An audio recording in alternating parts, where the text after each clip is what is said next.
اسلامی بھائیوں، 18 ذوالحج یہ تاریخ مسلمانوں کے تیسرے خلیفہ السلام علیکم ورحمۃ اللہ وبرکاتہ۔ دوستو، بیعت رضوان اور شان عثمان غنی اس موضوع پر بہت ہی پیارا اور لاجواب بیان ہے، آپ اسے سنیں۔ اسلامی بھائیوں، 18 ذوالحج یہ تاریخ مسلمانوں کے تیسرے خلیفہ حضرت عثمان غنی رضی اللہ تعالیٰ عنہ کی شہادت کا دن ہے، آپ کے عرس کا دن ہے۔ آپ صحابی رسول اور سرکار دو عالم علیہ الصلوۃ والسلام سے دور کے رشتے میں نبی پاک کے بھانجے لگتے ہیں۔ بہت فضیلت والی شخصیت، ذو النورین کہلائے، اس لیے کہ سرکار دو عالم علیہ الصلوۃ والسلام کی دو صاحبزادیاں یکے بعد دیگرے، یعنی پہلے ایک صاحبزادی کا نکاح ہوا نبی پاک کی بیٹی کا، ان کا وصال ہو گیا، پھر پیارے آقا علیہ السلام کی دوسری شہزادی سے آپ کا نکاح ہوا۔ حضرت آدم سے لے کر قیامت تک پوری دنیا میں ایک ہی شخصیت ہیں کہ جن کا کسی بھی نبی کی دو بیٹیوں سے نکاح ہوا ہو، اس لیے آپ کو ذو النورین، دو نور والا کہا جاتا ہے۔ 12 سال تک آپ نے خلافت کے فرائض سر انجام دیے اور 18 ذوالحج کو انتہائی مظلومیت کے ساتھ مدینہ پاک میں آپ شہید کیے گئے۔ آپ کے فضائل اتنے ہیں کہ نبی پاک علیہ السلام کی حدیثوں میں آپ کے فضائل ملتے ہیں۔ دیکھیں، غلام امتی اپنے نبی کی شان بیان کرے یہ تو اس کی ڈیوٹی ہے، مگر سرکار دو عالم علیہ السلام اپنے کسی صحابی کی شان بیان فرمائیں، اس کا عالم کیا ہوگا؟ ٹھیک ہے، نبی پاک کی ذرا حدیثیں سنیے۔ میرے آقا فرماتے ہیں اشد امتی حیاء عثمان، نبی پاک فرماتے ہیں میری امت میں سب سے بڑھ کر حیا والے عثمان ہیں۔ ایک اور جگہ نبی پاک نے فرمایا انا نشبہ عثمان بابینا ابراہیم، بے شک ہم عثمان کو اپنے والد ابراہیم کے مشابہہ سمجھتے ہیں، حضرت ابراہیم کے مشابہہ سمجھتے ہیں۔ حضرت جابر رضی اللہ تعالیٰ سے روایت کہ سرکار دو عالم علیہ السلام نے حضرت عثمان غنی کو فرمایا یا عثمانو انت ولی فی الدنیا وانت ولی فی الآخرہ، اے عثمان تم دنیا میں بھی میرے دوست ہو، آخرت میں بھی میرے دوست ہو۔ اللہ اکبر۔ ایک اور جگہ روایت میں فرمایا لکل نبی خلیل فی امتہ وان خلیلی عثمان بن عفان، میرے آقا فرماتے ہیں ہر نبی کا ان کی امت میں خلیل ایک دوست ہوتا ہے اور میرا خلیل عثمان ابن عفان ہے۔ کتنی حدیث ہے۔ ایک اور جگہ فرمایا لکل نبی رفیق فی الجنہ رفیقی فیہا عثمان بن عفان، ہر نبی کا جنت میں کوئی ساتھی ہوگا، کوئی رفیق ہوگا، اور جنت میں میرے رفیق عثمان ابن عفان ہوں گے۔ اللہ اکبر۔ یہ شان ہے حضرت عثمان غنی کی۔ اور ہم چونکہ ہر جمعے کو قرآن پاک کی کوئی ایک آیت یا دو آیتیں، اس کا ترجمہ، اس کی تفسیر سنتے ہیں، اس کے بارے میں میسج لیتے ہیں، تو آج جو آیت ہے وہ بڑی کمال کی آیت ہے، ایک عظیم واقعے کی طرف اشارہ ہے، اس میں شان عثمان غنی بھی ہے اور صحابہ کرام کا نبی پاک سے محبت کا انداز بھی ہے۔ قرآن مجید کا پارہ نمبر 26 ہے، سورہ فتح آیت نمبر 18۔ اللہ ارشاد فرماتا ہے لقد رضی اللہ عن المؤمنین اذ یبایعونک تحت الشجرۃ فعلم ما فی قلوبہم فانزل السکینۃ علیہم وأثابہم فتحا قریبا۔ اب ترجمہ کیا ہے؟ بڑا کمال کا ترجمہ۔ بے شک اللہ ایمان والوں سے راضی ہوا جب وہ درخت کے نیچے تمہاری بیعت کر رہے تھے، تو اللہ کو وہ معلوم تھا جو ان کے دلوں میں تھا، تو اس نے ان پر اطمینان اتارا اور انہیں جلد آنے والی فتح کا انعام دیا۔ اب یہ کون سی بات ہو رہی ہے؟ کون سے درخت کی بات ہو رہی ہے؟ اب ذرا غور سے سنیے، کیا کمال کا واقعہ ہے۔ تیسرے خلیفہ حضرت عثمان غنی رضی اللہ عنہ کی بہت ساری خصوصی شانیں ہیں، انہی میں سے ایک خصوصی شان، ایک اسپیشلٹی بیعت رضوان ہے، اور بیعت رضوان آپ ہی کے لیے ہوئی، آپ ہی کے حق میں ہوئی۔ اس بیعت میں حضرت عثمان کو یہ خصوصی شان بھی حاصل ہوئی کہ نبی پاک علیہ السلام نے خود حضرت عثمان رضی اللہ عنہ کی نمائندگی فرمائی۔ واقعہ کیا تھا کہ ہجرت کا 6واں سال ہے، مسلمان عمرے کی نیت سے 1400 کی تعداد میں مدینہ پاک سے مکے روانہ ہوئے. یاد رہے کہ ہجرت مدینہ کے بعد یہ پہلا موقع تھا, 6 سال کے بعد عمرے کا موقع ملنا تھا. کتنا ایکسائٹڈ ہوں گے صحابہ کرام. یہ وہ لوگ تھے جو مکے میں بڑے ہوئے تھے, مکے میں کئیوں کی پیدائش ہوئی تھی, روز کعبہ دیکھتے تھے, اور اب 6 سال بعد عمرہ کرنے جا رہے تھے. مگر ہوا کیا کہ جب حدیبیہ کا مقام آیا تو سرکار دو عالم علیہ السلام کی اونٹنی قصوہ جو ہے وہ بیٹھ گئی. صحابہ کرام حیران ہوئے کہ یہ قصوہ اونٹنی جو ہے یہ اچانک کیسے بیٹھ گئی, یوں تو نہیں بیٹھتی. تو اب نبی پاک نے فرمایا ما خلات القصوہ وما ذاک لہا بخلق ولکن حبسها حابس الفیل.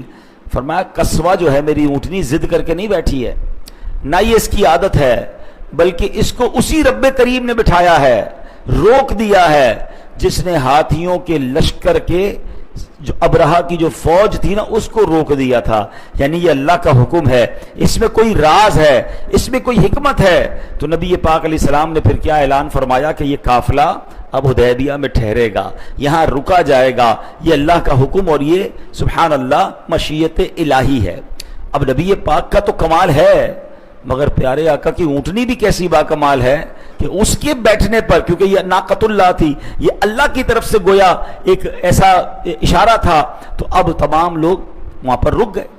اب کیا ہوا کہ نبی پاک علیہ السلام نے حضرت عثمان غنی کو مکے بھیجا, کہ مکے سے قریب ہی ہے حدیبیہ, کہ آپ پہلے جائیں مکے والوں کو بتائیں ہم یہ جو تیرے سارے لوگ آ رہے ہیں لڑنے کے لیے نہیں آ رہے, ہم تو عمرے کے لیے جانا چاہ رہے ہیں. تو اب کیا ہوا کہ جب نبی پاک نے حضرت عثمان غنی کو اپنا نمائندہ بنا کے بھیجا تو مکے والوں نے حضرت عثمان غنی کو روک لیا. اب ایک طرح سے یوں سمجھیے کہ واپس بھی نہیں جانے دے رہے, تھوڑا ٹائم گزر گیا. تو اب وہاں جو لشکر میں لوگ تھے حدیبیہ کے مقام پر, ان صحابہ میں یہ خبر پھیل گئی کہ حضرت عثمان غنی شہید کر دیے گئے ہیں. حضرت عثمان غنی کو مکے میں شہید کر دیا گیا. حالانکہ نبی پاک جانتے تھے یہ خبر جھوٹی ہے. میرے آقا علیہ السلام نے اب صحابہ کرام سے اس بات کی بیعت لی, وعدہ لیا کہ اگر واقعی عثمان شہید ہو گئے ہیں تو ہم ان کا بدلہ ضرور لیں گے, اور اسی بیعت کو بیعت رضوان کہا جاتا ہے. اب سبحان اللہ بخاری شریف کی حدیث سنیے. صحابہ کرام سے پوچھا گیا الا ای شیء کنتم تبایعون, اس دن کس بات پر بیعت لی گئی تھی؟ تو فرمایا علی الموت, یعنی اس روز پیارے آقا علیہ السلام نے ہم سے موت پر بیعت لی تھی کہ یا تو ہم عثمان کا بدلہ لیں گے یا ہم شہید ہو جائیں گے. یعنی تیار تھے صحابہ کرام اللہ کے نام پر جان دینے کے لیے. اللہ اکبر, جان و دل تیرے قدم پر واریں. صحابہ کیسے تھے؟ جان و دل تیرے قدم پر واریں, کیا نصیبیں ہیں تیرے یاروں کے. تو اے میرے پیارے اسلامی بھائیوں, حالانکہ معلوم تھا کہ نبی پاک کو کوئی خبر سچی نہیں ہے, مگر 1500 صحابہ کرام کم و بیش موجود ہیں, اور سب نے نبی پاک علیہ الصلوۃ والسلام کے ہاتھ پر بیعت لی کہ یا تو حضرت عثمان کا ہم بدلہ لیں گے یا شہید ہو جائیں گے.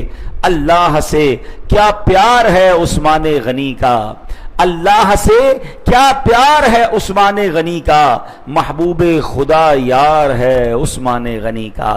اب یہ واقعہ آپ نے سن لیا, اب دوبارہ آیت سنیے اور اب اس کو غور سے سمجھیے کہ اس آیت میں میسج کیا ہے. اللہ قرآن میں فرماتا ہے لقد رضی اللہ عن المؤمنین اذ یبایعونک تحت الشجرہ, بے شک اللہ ایمان والوں سے راضی ہوا جب وہ درخت کے نیچے تمہاری بیعت کر رہے تھے. اب صحابہ کرام کی شان دیکھیں کہ سب کو خوشخبری سنا دی گئی کہ یہ صحابہ جو آپ کے ہاتھ پر بیعت کر رہے ہیں اللہ سب سے راضی ہو گیا ہے.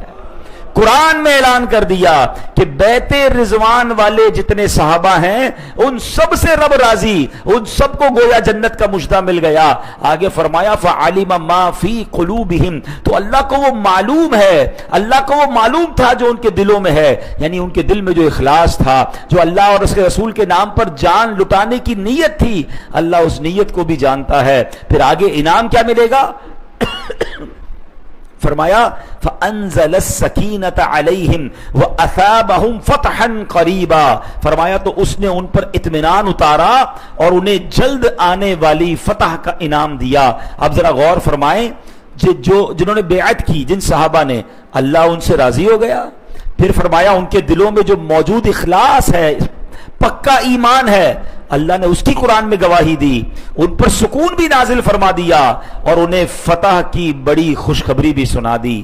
غور کا مقام ہے، جو بیعت کر رہے ہیں ان کا یہ مقام ہے، تو جس کے نام پر بیعت کر رہے ہیں، جس کی وجہ سے بیعت کر رہے ہیں، حضرت عثمان غنی کی شان کا عالم کیا ہوگا۔ یہ 1500 کے قریب صحابہ اور نبی پاک کس بات پر نبی پاک بیعت لے رہے ہیں کہ اگر عثمان کو شہید کر دیا گیا ہے ہم ان کا بدلہ لیں گے، اور اگر بدلہ لینے میں ہم شہید ہو گئے تو ہم شہید ہونے کے لیے تیار ہیں۔ تو اس سے اندازہ کیجئے کہ حضرت عثمان غنی کا مرتبہ کیا ہوگا۔ اچھا، ایک اور بڑی کمال کی بات ہے، نبی پاک نے ایک درخت کے نیچے کھڑے ہو کر یہ بیعت لی تھی۔ اس درخت کا نام سمرہ، یعنی اس سمرہ نام کا درخت تھا۔ اب ذرا غور کیجئے کہ اب نبی پاک کی مرضی کہاں بیعت لیتے، درخت کے پاس لیتے، کنویں کے پاس لیتے، کسی پہاڑ کے پاس کھڑے ہو کے بیعت لے لیتے، مگر سرکار دو عالم علیہ السلام کی شان دیکھیں کہ جہاں نبی پاک کھڑے ہو گئے، اب اس درخت کو مقام کیسا حاصل ہو گیا، اس درخت کو کتنا مرتبہ حاصل ہو گیا کہ سبحان اللہ، قرآن میں اس درخت کا ذکر کر دیا گیا تحت الشجرہ، یعنی اے محبوب آپ جب درخت کے نیچے کھڑے ہو کر بیعت لے رہے تھے تو پتا چلا میرے آقا جس مٹی پر قدم رکھ دیں، نبی پاک جس پیڑ کے نیچے کھڑے ہو جائیں، وہ پیڑ بھی قابل ذکر ہو جاتا ہے، اسے ایسی عزت سے نوازا جاتا ہے کہ تھوڑی دیر نبی پاک اس درخت کے نیچے کھڑے رہے۔ اب قیامت تک کے لیے جو بندہ تلاوت کرے گا نا، تو وہ یہ جب تلاوت کرے گا تحت الشجرہ، تحت الشجرہ میں 9 الفاظ ہیں، علماء کہتے ہیں درخت کا ذکر کرے گا مگر اسے 90 نیکیاں مل جائیں گی۔ قرآن کے ہر حرف پر 10 نیکیاں ہیں نا، تو تحت الشجرہ قرآن میں تلاوت ہوتی رہے گی، قیامت تک اس درخت کا ذکر بھی ہوتا رہے گا، کیونکہ اس درخت کو اب نبی پاک سے نسبت حاصل ہو گئی ہے۔ تو مقام مصطفیٰ بھی دیکھیں اور اللہ کا اپنے حبیب سے پیار بھی دیکھیں۔ وہ کیا خوبصورت نعت کا شعر ہے نا کہ فرمایا کسی کو کسی سے ہوئی ہے نہ ہوگی، کسی کو کسی سے ہوئی ہے نہ ہوگی، خدا کو ہے جتنی محبت کسی کی، کہ محبوب ایک درخت کے نیچے کھڑے ہو گئے، اللہ نے اس درخت کا ذکر بھی قرآن میں فرما دیا، قیامت تک تلاوت ہوگی، حافظ صاحب تراویح پڑھائیں گے، بچے قرآن پڑھتے رہیں گے، مگر جب اس بات پر پہنچیں گے تو اس درخت کا ذکر بھی ہوگا، بلکہ ذکر کرنے والے کو اس درخت کا نام لینے پر نیکیاں بھی ملتی رہیں گی۔ آپ شان مصطفیٰ دیکھیں، سبحان اللہ۔ اچھا، اب آتے ہیں کہ جب نبی پاک نے اعلان کیا نا، جب یہ پیارے آقا علیہ السلام درخت کے نیچے کھڑے ہوئے تو ایک اعلان کیا گیا، یا ایھا الناس البیع البیع، اے لوگوں بیعت ہو رہی ہے، بیعت ہو رہی ہے، نزل روح القدس فاخرجوا علی اسم اللہ، حضرت جبریل علیہ السلام اترے ہیں، بس اللہ پاک کا نام لے کر نکلو اور جلدی بیعت کر لو۔ اب صحابہ اکرام کہتے ہیں ہم تو اپنے خیموں میں آرام کر رہے تھے، مگر جیسے ہی بیعت کا اعلان سنا سارے باہر آ گئے، اس درخت کے پاس جمع ہو گئے۔ اب نبی پاک نے کیا کیا، سبحان اللہ، اپنا ہاتھ پھیلایا۔ اب سب لوگوں نے اس پر ہاتھ رکھنا تھا، یہاں تک صحابہ نے نوٹ کیا، حدیثوں میں ڈیٹیل موجود ہے کہ سب سے پہلے جس نے نبی پاک کے ہاتھ پر اپنا ہاتھ رکھا نا، وہ حضرت ابو سنان اسدی رضی اللہ تعالیٰ عنہ تھے۔ آگے بڑھ کر فوراً اپنا ہاتھ رکھ دیا اور پھر سب نے اس کے اوپر ہاتھ رکھا۔ اب سارے صحابہ کے ہاتھ اوپر ہیں، میرے آقا کا ہاتھ نیچے ہے۔ اب آخر میں نبی پاک دوسرا ہاتھ اٹھا کر فرماتے ہیں، ان عثمان فی حاجتک و حاجت رسولک، اے اللہ بے شک عثمان تیرے اور تیرے رسول کے کام سے گیا ہے۔ اور پھر نبی پاک علیہ الصلوۃ والسلام نے اوپر دوسرا ہاتھ رکھا، فرمایا یہ عثمان کا ہاتھ ہے۔ حضرت عثمان کی شان دیکھے کہ ان کی طرف سے نبی پاک نے اپنا ہاتھ رکھ کے فرمایا کہ یہ عثمان کا ہاتھ ہے۔ اور سبحان اللہ، اب پھر نبی پاک نے یہ فرمایا، لا يدخل النار احد بايع تحت الشجرہ، جس نے درخت کے نیچے بیعت کی تھی ان میں سے کوئی بھی جہنم میں داخل نہیں کیا جائے گا۔ ہائے ہائے ہائے، اب کیسا منظر ہوگا، یا ایک ہاتھ نبی پاک کا نیچے ہے جس پر صحابہ سارے ہاتھ رکھ رہے ہیں بیعت کے لیے، اور اب اس کے اوپر نبی پاک دوسرا ہاتھ رکھ رہے ہیں کہ یہ عثمان کا ہاتھ ہے، کیونکہ عثمان اللہ اور اس کے رسول کے کام سے گیا ہے۔ اور سبحان اللہ، اب جس ہاتھ کی بات ہو رہی ہے اس ہاتھ کا مرتبہ قرآن میں رب کیا فرماتا ہے، عظمت اور بڑھ جائے گی اس بات کی۔ اللہ فرماتا ہے، ان الذین یبایعونک انما یبایعون اللہ ید اللہ فوق ایدیہم، فرمایا بے شک جو لوگ تمہاری بیعت کرتے ہیں تو وہ اللہ ہی کی بیعت کرتے ہیں، ان کے ہاتھوں پر اللہ کا ہاتھ ہے۔ ہائے ہائے ہائے، کیسا منظر ہے، 1500 کے قریب صحابہ کا ہاتھ، نبی پاک کا ہاتھ ایک نیچے ہے، اور آقا فرماتے اس کے اوپر جو ہاتھ ہے یہ عثمان کا ہاتھ ہے، کیونکہ عثمان اللہ رسول کے کام سے گئے ہیں، اور اللہ فرماتا ہے تمہارے ہاتھ پر بیعت نہیں کر رہی، یہ اللہ ہی کا ہاتھ ہے۔ اب ذرا سوچئے نا کہ حضرت عثمان کی شان کیا ہے، سرکار دو عالم علیہ السلام کی شان کیا ہے، اور ان صلح حدیبیہ میں بیعت رضوان کرنے والے صحابہ کی شان کیا ہے۔ اللہ ان تمام صحابہ کے صدقے میں ہم پر اپنی رحمتوں کی بارش نازل فرمائے، ان کے اخلاص کی برکتیں ہمیں عطا فرمائے، جو اپنا سب کچھ نبی پاک پر قربان کرنے کے لیے تیار رہتے۔ اللہ ہمیں بھی نبی پاک سے سچی اور اخلاص والی محبت نصیب فرمائے۔ اب میرے پیارے اسلامی بھائیوں، یہ تو ہم نے بیعت رضوان والی بات سنی ہے۔ حضرت عثمان غنی اب مکہ پاک پہنچے ہیں، وہاں کیا ہو رہا تھا؟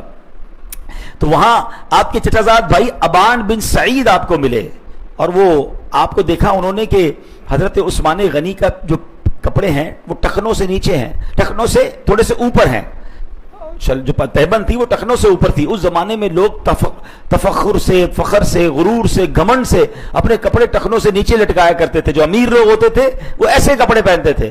تو آپ کا کزن کہتا ہے کہ اے عثمان، تم تو بڑے امیر تھے، لگتا ہے آج کل بڑے کمزور ہو، تمہارے کپڑے جو ہیں، تمہارا تہبند ٹخنوں سے اوپر ہے، یہ اچھا نہیں لگ رہا تمہارے اوپر، تم تو بڑے کمزور سے غریب سے لگ رہے ہو، تم تو بڑے مالدار تھے۔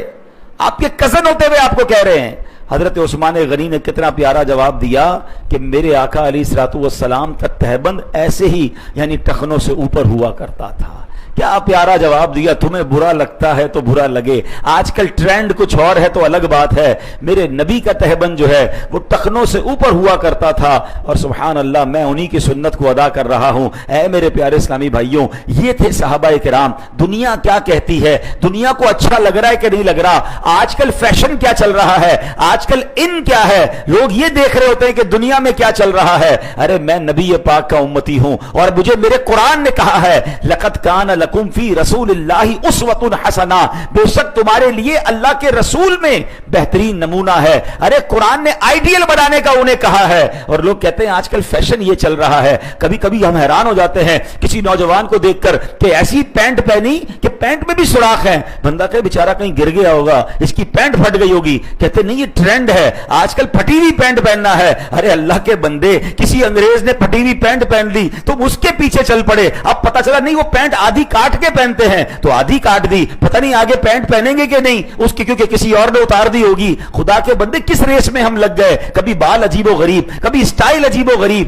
اللہ اکبر، ہم مسلمان ہیں اور ہمیں اللہ نے اپنے حبیب علیہ السلام کی پیروی کا حکم دیا ہے۔ ہمارا کام یہ ہم یہ دیکھیں میرے آقا کے بال مبارک کیسے تھے، میرے آقا کا چہرہ مبارک کیسا تھا، نبی پاک کا لباس کیسا تھا۔ اب کمال دیکھیں، عورتوں کو ٹخنوں سے نیچے تک کپڑے پہننے کا حکم ہے تاکہ وہ پردے میں رہیں، ان کا لباس چھپا رہے۔ عجیب کہانی ہے کہ عورتیں ٹخنوں سے اوپر پجامے پہن رہی ہیں اور مرد ٹخنوں سے نیچے اپنی پینٹیں لٹکا رہے ہیں یا اپنے پجامے سلوا رہے ہیں، دونوں کا معاملہ الٹا ہے۔ عورتوں کا حکم ہے کہ وہ پیر نیچے تک چھپا کر رکھیں، ان کا جسم کوئی غیر مرد نہ دیکھے، اور مردوں کے لیے سنت یہ ہے کہ ٹخنوں سے اوپر رکھے جائیں۔ اے میرے پیارے اسلامی بھائیوں، نبی پاک فرماتے ہیں کہ ایک حدیث پاک میں آتا ہے ایک شخص بڑے عمدہ کپڑے پہنے ہوئے اکڑ اکڑ کر چل رہا تھا، اپنے بالوں پر بڑا ناز کر رہا تھا، تو اللہ پاک نے اسے زمین میں دھسا دیا، وہ قیامت تک دھستا چلا جائے گا۔ امام عالی مقام امام حسین فرماتے ہیں ما اسفل من الکعبین فی النار، یعنی جو کپڑا ٹخنوں سے نیچے لٹکتا ہے وہ آگ میں ہے۔ آپ کسی کو فکر ہی نہیں ہے۔ اچھا اب لوگوں نے ایک الگ کام کیا، پینٹیں اور پجامے بڑے ہوتے ہیں، نماز کے وقت اوپر کر رہے ہوتے ہیں۔ پہلے یہ ذہن بنا لیں صرف نماز میں نہیں، پورا دن اس کو ٹخنوں سے اوپر رکھنا ہے، سنت یہ ہے۔ اور کوئی اگر غرور کی وجہ سے، فخر کی وجہ سے اپنے ٹخنوں سے نیچے کپڑے پہنتا ہے تو وہ ناجائز و حرام ہے۔ البتہ نماز میں غلطی کیا ہوتی ہے کہ لوگ جیسے ہی نماز کھڑی ہوتی ہے اپنی پینٹیں اوپر سے فولڈ کرنا شروع کرتے ہیں، اپنے پجامے کو فولڈ کرنا شروع کرتے ہیں۔ نہ کیا کریں، کیونکہ یہ کرنے سے نماز مکروہ تحریمی ہو جائے گی۔ آپ پہلے ہی اپنے پجامے پینٹس وغیرہ ٹخنوں سے اوپر والی بنائیں، اور اگر نہیں ہے تو پڑھ لیں نماز، لیکن اس کو اڑسنے سے، فولڈ کرنے سے نماز مکروہ تحریمی ہوگی، دوبارہ پڑھنی پڑے گی۔ تو لوگ ٹخنوں سے اوپر کرنے کے لیے الٹا مزید جو ہے اپنی نماز کو خراب کرتے ہیں، غلط ہو جاتا ہے معاملہ۔ تو یہ شرعی مسئلہ بھی آپ یاد رکھیں۔ اب آخری بات، حضرت عثمان غنی مکے پہنچ گئے، تو اب جب وہاں مکے پہنچے تو وہاں سے آپ کے چچا زاد جو بھائی تھے ابان بن سعید کہتے ہیں یا ابنی یبنی امی تف، اے چچا زاد اب آپ آ ہی گئے تو طواف کر لیں۔ تو حضرت عثمان نے فرمایا اے ابان بن سعید، ہمارے ایک رسول ہیں، ہمارے ایک محبوب ہیں، ہم کوئی بھی کام اپنی مرضی سے نہیں کرتے، سرکار دو عالم علیہ الصلوۃ والسلام پہل فرماتے ہیں، ہم جو کرتے ہیں ان کی پیروی میں کرتے ہیں، ان کو فالو کر کے کرتے ہیں۔ کعبہ موجود ہے، خود مکے میں موجود ہے، آپشن ہے طواف کر لیجئے۔ 6 سالوں سے کعبہ نہیں دیکھا ہے، مگر حضرت عثمان کا عشق رسول دیکھیں، فرماتے حضور سے پہلے میں نے طواف نہیں کرنا ہے۔ اور سبحان اللہ کمال دیکھیں، یہاں حضرت عثمان غنی کا عشق رسول، وہاں جو صحابہ موجود تھے نا وہ نبی پاک کے ساتھ بیٹھے تھے، کہتے لگتا ہے حضرت عثمان نے تو طواف کر لیا ہوگا، کتنے خوش نصیب ہیں، مکے میں ہیں، انہوں نے تو طواف کر لیا ہوگا۔ تو نبی پاک علیہ الصلوۃ والسلام نے کمال کا جواب ارشاد فرمایا، میرے آقا علیہ السلام فرماتے ہیں کہ عثمان اگر سال ہا سال مکے میں رہیں وہ ہرگز مجھ سے پہلے طواف نہیں کریں گے۔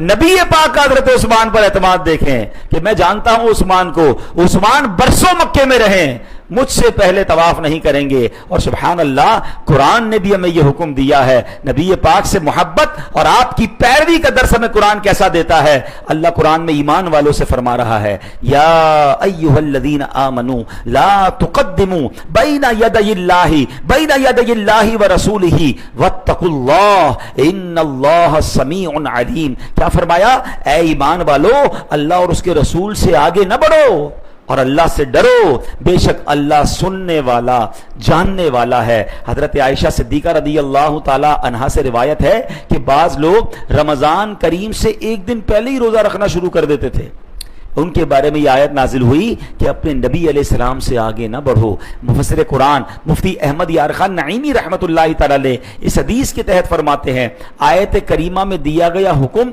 سب کو عام ہے، یعنی کسی بات میں کسی کام میں حضور علیہ الصلوۃ والسلام سے آگے بڑھنا، آگے ہونا منع ہے۔ میرے آقا کسی راستے میں جا رہے ہو ان سے آگے چلنا منع ہے، بلا اجازت آگے چلنا منع ہے۔ آپ علیہ الصلوۃ والسلام کے ساتھ کھانا کھانے کا شرف ملے تو اس سے پہلے شروع کر دینا ناجائز ہے۔ اسی طرح اپنی عقل اور اپنی رائے کو حضور علیہ الصلوۃ والسلام کی رائے سے مقدم کرنا حرام ہے۔ تو اے میرے پیارے اسلامی بھائیوں، ہمیں قرآن حکم دے رہا ہے کہ میرے نبی علیہ السلام کی پیروی کرنی ہے، جیسا نبی پاک فرمائے ویسا کرنا ہے، ان سے کسی معاملے میں آگے نہیں بڑھنا۔ اب آج کل لوگ اپنی عقل کے گھوڑے کیسے دوڑاتے ہیں، حالانکہ انہیں پتہ ہے کہ نبی پاک نے اس کام سے منع فرمایا ہے۔ نہیں جناب، آج کے دور میں تو جو ہے وہ سب چلتا ہے، آج کے دور میں یہ نہیں کرنا چاہیے۔ ان کو معلوم ہے کہ یہ سنت ہے، بلکہ بعض اوقات تو پتہ ہے قرآن کا حکم ہے مگر کہتے ہیں آج کا دور الگ ہے۔ اللہ اکبر، تمہاری عقل زیادہ ہے، یہ نبی پاک علیہ الصلوۃ والسلام کا فرمان کی اہمیت زیادہ ہے۔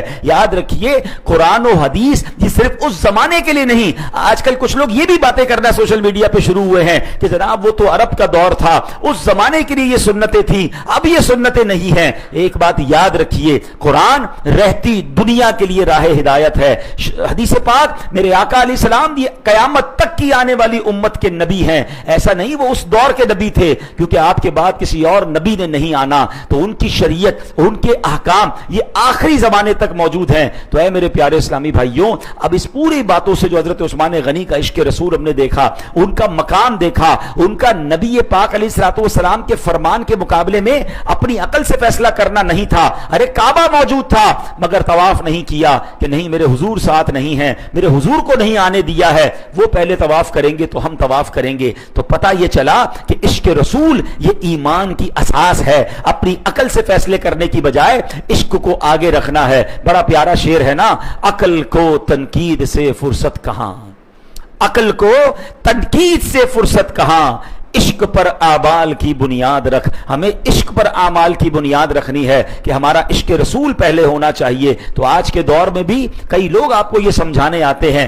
معاذ اللہ ایسا لگتا ہے اللہ اور اس کے رسول سے دور کرنے کی پلاننگ کے ساتھ آتے ہیں تاکہ لوگوں کو سمجھائیں کہ آج کے دور میں قرآن کی تعلیمات معاذ اللہ آبسلیٹ ہو گئی ہے، حدیث تو اس زمانے کے لیے تھی اور آج اپنی عقل سے جو آپ نے فیصلہ کرنا ہے وہ کریں۔ نہیں میرے پیارے اسلامی بھائیوں، قرآن کا واضح حکم ہے، ایک بار پھر میں آپ کو سنا دیتا دیتا ہوں کیونکہ میں مسلمانوں سے بات کر رہا ہوں, اللہ کے گھر میں آپ موجود ہیں. لقد کان لکم فی رسول اللہ اسوۃ حسنہ, بے شک تمہارے لیے اللہ کے رسول میں بہترین نمونہ ہے. اب زندگی کے ہر معاملے میں غور یہ کرنا ہے کہ یہاں میرے آقا کا طریقہ کیا تھا. کاروبار کرنا ہے, میرے آقا نے بھی کاروبار کیا مگر سچ کا کاروبار کیا, ایمانداری سے کاروبار کیا, وعدے پورے کر کے کاروبار کیا, وقت پہ رقم لوٹا کر کاروبار کیا. سودے میں کوئی برائی, سودے میں کوئی کمزوری ہے, حکم فرمایا بتاؤ کہ اس میں یہ چیزیں اچھی نہیں ہیں, اس کا عیب چھپا کر سودا نہیں بیچنا ہے. پتہ چلا مال کی خامی ہے اور سامنے والے کو کہہ رہے ہیں بالکل صحیح مال ہے, آپ لے جائیں. نہیں میرے پیارے اسلامی بھائیوں, نبی پاک کی یہ حدیث یاد کر لیجئے, بڑی مختصر حدیث ہے مگر شاید زندگی کے قدم قدم پر آپ کو کام آئے گی کہ میرے آقا فرماتے من غش فلیس منا, جو دھوکہ دے وہ ہم میں سے نہیں. مسلمان دھوکے باز نہیں ہو سکتا مسلمان. اور ایک اور جگہ نبی پاک فرماتے ہیں, حدیث کا خلاصہ ہے, تم میں سے کوئی اس وقت تک کامل مومن نہیں ہو سکتا جب تک اپنے لیے وہ پسند نہ کرے جو دوسرے مسلمان کے لیے پسند کرے. یعنی اپنے لیے وہی پسند کرتے کرے, یعنی اپنے لیے وہ جو پسند کرتا ہے. حدیث کا خلاصہ ہے تم میں سے کوئی اس وقت تک کامل مومن نہیں ہو سکتا کہ جب تک دوسرے مسلمان کے لیے وہ پسند نہ کرے جو اپنے لیے پسند کرتا ہے. یعنی میں اپنے لیے پسند کرتا ہوں مجھے کوئی دھوکہ نہ دے, میں کسی کو دھوکہ نہ دوں. میں اپنے لیے پسند کرتا ہوں کوئی مجھے بے عزت نہ کرے, میں کسی اور کو بے عزت نہ کروں. میں اپنے لیے پسند کرتا ہوں کہ مجھ سے غلطی ہو جائے تو معاف کر دیا جائے, دوسرے کے لیے بھی اگر غلطی ہو تو معاف کرنے والے بنے. یعنی اپنے لیے کچھ اور پسند ہے اور دوسرے کا بیڑا غرق کرنا ہے, یہ ایمان نہیں ہے. ایمان یہ ہے کہ جو میں اپنے لیے پسند کرتا ہوں وہی اپنے بھائی کے لیے پسند کروں. تو اب یہ کاروبار کر رہے ہوں, رشتہ کر رہے ہوں, پڑوس میں کوئی لوگ ہوں, آپ لین دین کر رہے ہوں, واٹ ایور جو بھی زندگی کے کام کریں, پہلے سے چیک کریں کہ اس کی جگہ میں ہوتا, میری جگہ وہ ہوتا, میں اس کے ساتھ کیا چاہتا. بالکل ویسا ہی فیصلہ کریں تو انشاءاللہ چیزیں اچھے طریقے سے حل ہونا شروع ہو جائیں گی. اللہ کریم حضرت عثمان غنی کے مزار پر کروڑوں رحمتوں کی بارش نازل فرمائے اور ان کے فیوز و برکات سے ہمیں مالا مال فرمائے. ان کی سخا, ان کا خوف خدا, ان کا اللہ کریم کی بارگاہ میں قربانی دینے کا جو جذبہ تھا, اللہ اس کی ہمیں جو ہے وہ ذرہ نصیب فرمائے. ہم جس ہاتھ سے بلند کیا تھا علی کا ہاتھ, جس ہاتھ سے بلند کیا تھا علی کا ہاتھ, اس ہاتھ کو نبی نے کہا ہے غنی کا ہاتھ. سو آپ نے بیعت رضوان جس کا ذکر قرآن پاک میں بھی ہے, قرآن پاک میں ان تمام اصحاب کو بشارت دی گئی جو بیعت رضوان میں شامل تھے. سو آپ نے ڈیٹیلز کے ساتھ سنا. یہ بیان, یہ ویڈیو آپ کو کیسی لگی ضرور بتائیے گا. اور ہاں, بیعت رضوان اور حضرت عثمان غنی رضی اللہ تعالیٰ عنہ کی سیرت سے بہت کچھ ہمیں سیکھنے کو, جاننے کو ملتا ہے. سو آپ نے کیا سیکھا, کیا جانا, کمنٹ کر کے ضرور بتائیے گا, ٹھیک ہے نا. سو اسے شیئر کریں اپنے دوست اور احباب تک. مزید بیانات سننے کے لیے چینل کو سبسکرائب کر کے ہمارے ساتھ جڑے رہیں. سو ملتے ہیں کسی اور ویڈیو میں, تب تک اپنا خیال رکھیں. خدا حافظ. السلام علیکم ورحمۃ اللہ.